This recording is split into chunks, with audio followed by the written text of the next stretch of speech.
Muchas gracias, presidente. Buenos días a todas y a todos. Esta es la sección ¿Quiénes quieren? Las mentiras de la semana del 14 de diciembre de 2022. Pero antes de iniciar, me gustaría como poblana extender mi más sentido pésame a la familia del gobernador Miguel Barbosa Huerta, a doña Rosario, a sus hijos y a todos sus seres queridos. Un abrazo fraterno. Y vamos a iniciar con la sección. Se desquicia la oposición por plan B de reforma electoral enviada por el presidente.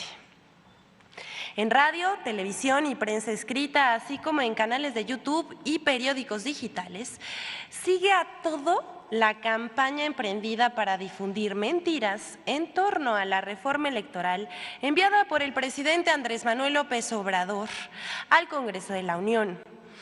En la última semana, los ataques y las mentiras han arreciado. Los argumentos son las mismas falacias.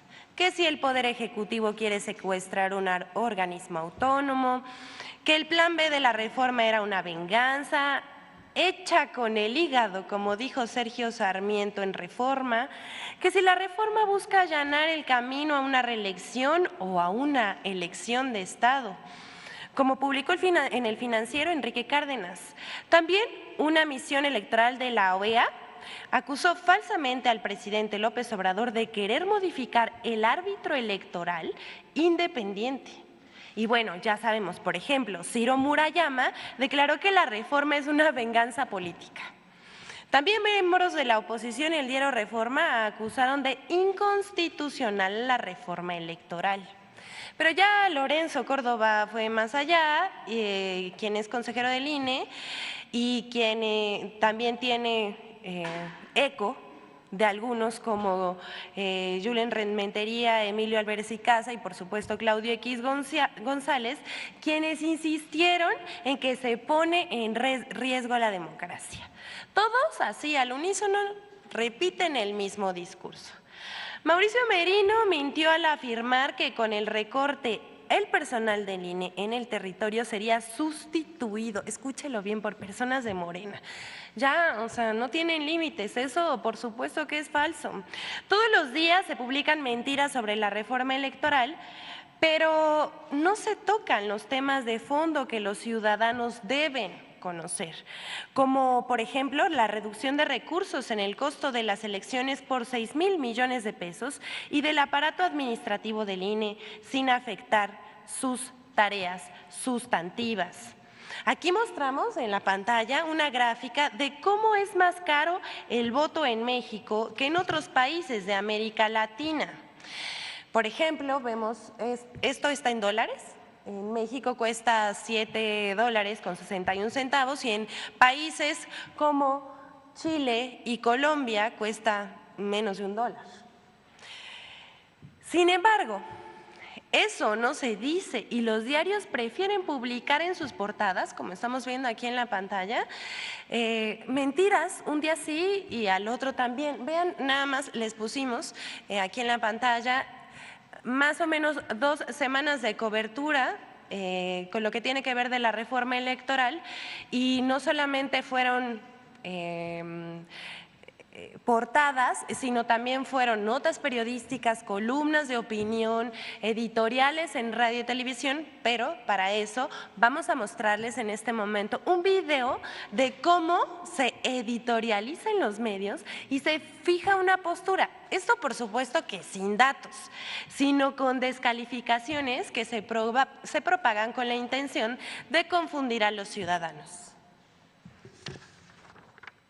El famoso Plan B es una iniciativa que ha salido del hígado del presidente Andrés Manuel López Obrador. No hay otro propósito en la iniciativa más que debilitar, golpear al Instituto Nacional Electoral. De hecho, en las muchas páginas que tiene esta iniciativa se señala que el Instituto Nacional Electoral es uno de los ejemplos de más nocivos de lo que los gobiernos gobiernos neoliberales determinaron como proliferación de instituciones descentralizadas y autónomas, en vez de garantizar elecciones libres, confiables, democráticas, auténticas, dice, ha convertido a una élite académica en garante de abusos en el uso del gasto público y cómplice protectora de conductas electorales fraudulentas e ilegales.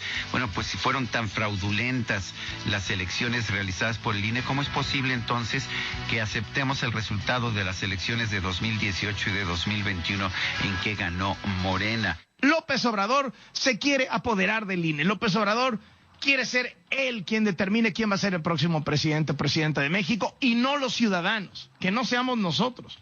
Y entonces la reforma electoral a López Obrador, la reforma en la Constitución fue bateada.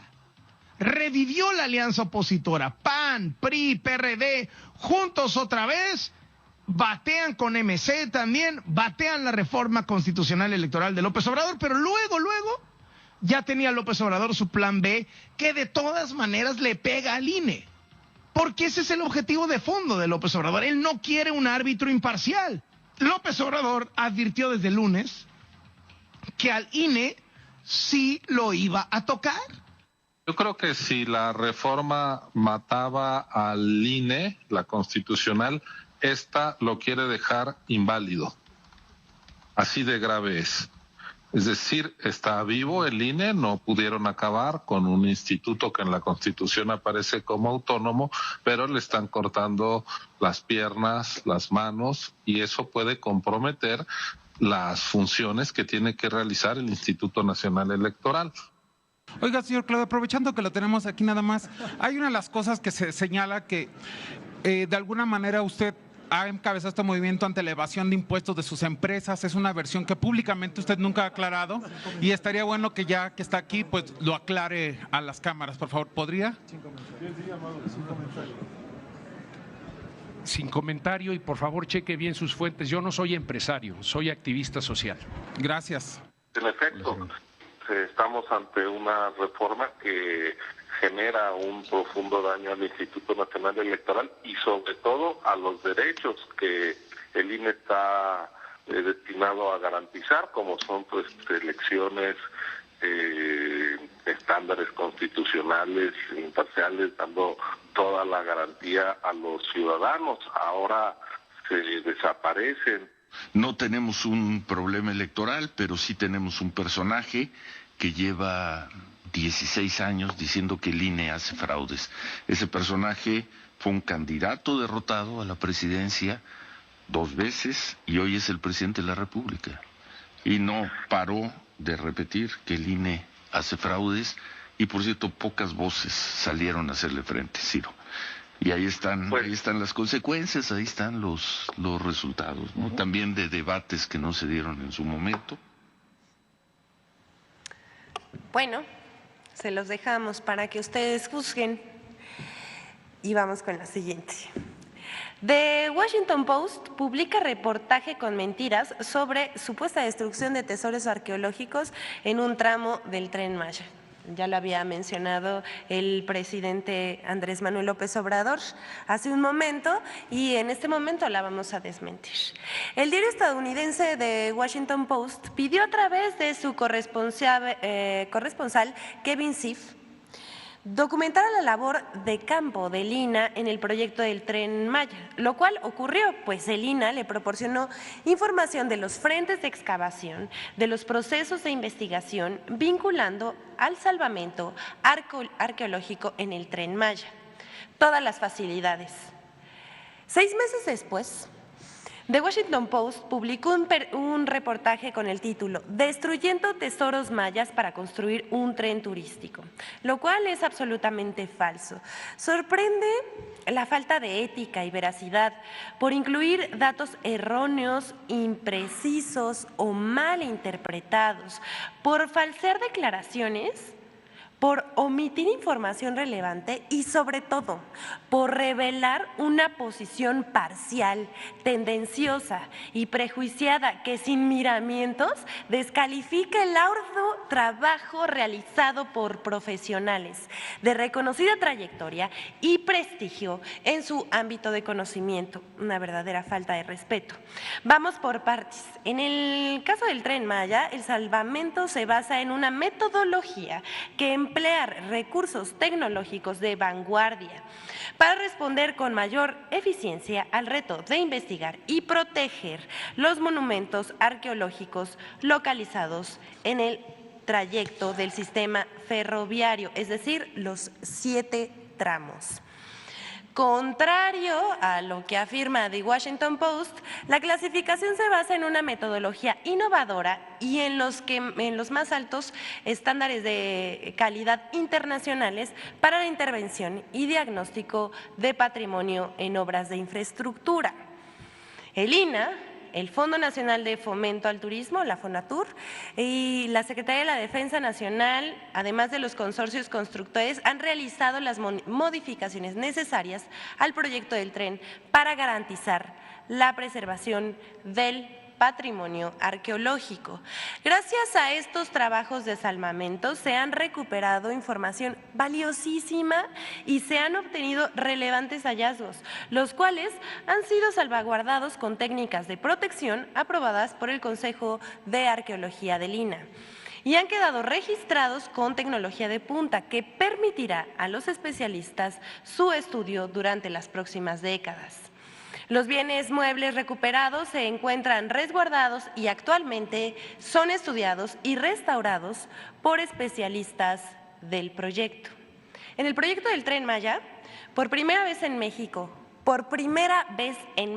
se ha implementado de forma sistemática la conservación in situ de los monumentos a través de terraplenados con geomalla, muros de tierra armada y pivoteos, procedimientos que han permitido garantizar la preservación de más de 1,090 monumentos que se encuentran en el derecho de vía del tren. Insistimos, de los 7 tramos. Cabe señalar que estas medidas han permitido atender recomendaciones expresadas por organismos internacionales como la UNESCO.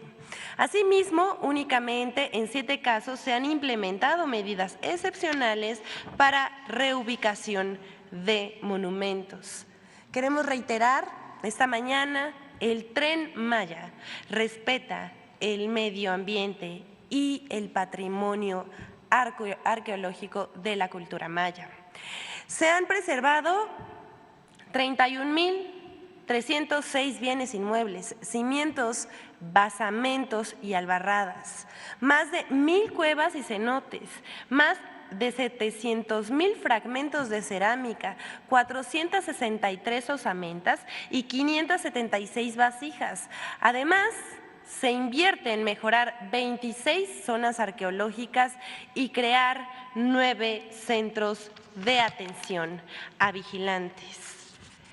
Hasta aquí la sección de hoy, concluimos, fuimos muy breves debido al tiempo, pero para que se quede esto, que es uno de los proyectos más grandes que se ha hecho en la arqueología en nuestro país. ¿Es cuánto, señor presidente?